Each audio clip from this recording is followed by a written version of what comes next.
ሰላም የተከበራችሁ የጤና ማህደር ቲዩብ ተመልካቾቼ እንደምን ቆይታችኋል? ምንጊዜም በተለያዩ የጤና ትምህርቶች የማቀርባቸውን ትምህርታዊ የጤና መረጃዎች የምትከታተሉ የቻናሌ ቤተሰቦች እንደከዚህ ቀደም ሁሉ ዛሬም አዲስ መረጃ ይዤላችሁ መጥቻለሁ። ዛሬ ደግሞ ጥቁር አዝሙድ ለጤናችን ያሉትን አስደናቂ ጥቅሞች በሰፊው የምናይ ይሆናል። እንግዲህ እናንተም ደግሞ የምለቃቸውን የጤና መረጃዎች ዳግም ለማግኘት ከፈለጋችሁ የሰብስክራይብ እና ላይክ ምልክቷን አንድ ጊዜ ነካ ማድረጋችሁ እንዲሁም ኮሜንት መጻፋችሁ እንዳትዘነጉ እላለሁ። እስከ ፍጻሜያችን ድረስ መልካም ቆይታ ይሁንላችሁ።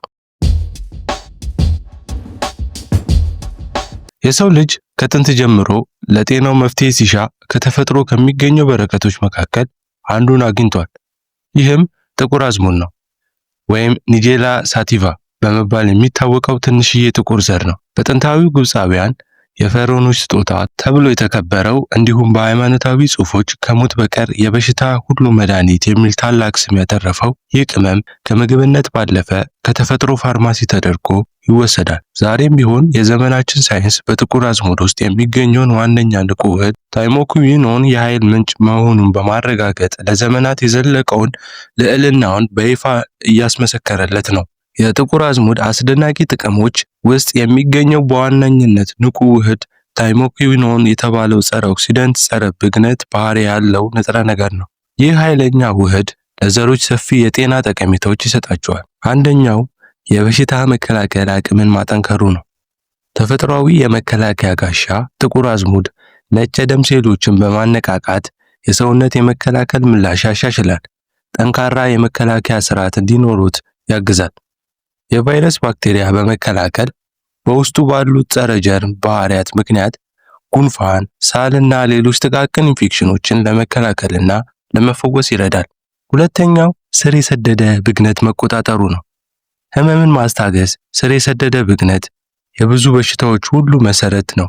ጥቁር አዝሙድ ኃይለኛ የጸረ ብግነት ውህድ በመሆኑ የአርትራይተስና የጡንቻ ህመምን ጨምሮ ከብግነት ጋር የተያያዙ ህመሞችን ለማስታገስ ይረዳል። ሶስተኛው ለልብ ጤና የደም ግፊት ቁጥጥሩ ነው። የደም ግፊት ማረጋጋት በመደበኛነት ሲወሰድ የደም ስሮችን እንዲረጋጉ በመርዳት የደም ግፊትን ዝቅ ለማድረግ ይረዳል። የኮሌስትሮልን መጠን ማሻሻሉ ደግሞ መጥፎ የኮሌስትሮልን ዝቅ በማድረግ ጥሩ ኮሌስትሮል እንዲጨምር ይረዳል። ይህም ለልብና ደም ስር ጤንነት ወሳኝ ነው። አራተኛው ለስኳር በሽታ አስተዳደሩ ነው። የደም ስኳር ማመጣጠንን ጥናቶች እንደሚያሳዩት ጥቁር አዝሙድ የኢንሱሊንን ስሜታዊነት በማሻሻልና የደም ስኳርን መጠን በመቀነስ ረገድ በጣም ውጤታማ ነው። አይነት 2 ስኳር በሽታ ላለባቸው ሰዎች ጠቃሚ ድጋፍ ይሰጣል። አምስተኛው ለመተንፈሻ አካላት ጤና ነው። የአስም በሽታ ማስታገስ በውስጡ ያለው ታይሞኩዊኖን የመተንፈሻ ቱቦችን፣ ጡንቻዎችን ዘና በማድረግ ችሎታ ስላለው የአስም ምልክቶችን ሳልን ለመቀነስ ይረዳል። የአለርጂ መፍትሄ ተጋላጭ የሆኑ ሰዎች የአለርጂ ምላሾችን ለማረጋጋት ይጠቀሙበታል። ስድስተኛው ለቆዳና ለፀጉር ውበቱ ነው። የቆዳ ተአምሩ የጥቁር አዝሙድ ዘይትን ቆዳን ለማለስለስ፣ ለማራስና ለመመገብ ድንቅ ነው። ብጉር፣ ኤግዚማና የመሳሰሉ የቆዳ ችግሮችን ለማረጋጋት ጸረ ብግነት ባህሪው ይረዳል። የፀጉር እድገት ጥንካሬን ስርን በማጠንከር የፀጉር መርገፍና በመቀነስ የራስ ቅልን ጤናማ በማድረግ ፀጉር እንዲያድግና እንዲያበረቀርቅ ያደርጋል። ሰባተኛው የምግብ መፈጨት ስርዓት ጤና ነው። ሆድን ማረጋጋት፣ የሆድ መነፋፋትን፣ ጋዝን፣ የሆድን ቁርጠት በማስታገስ የምግብ መፈጨት ሂደትን ያቀላጥፋል። የጨጓራ ጥበቃ የጨጓራ ግድግዳን ከቁስለት ለመከላከል የሄሊኮባክተር ፓይሎሪ ባክቴሪያን ለመዋጋት ሊረዳ ይችላል። ስምንተኛው ለካንሰር መከላከያ ጥናቶቹ ነው።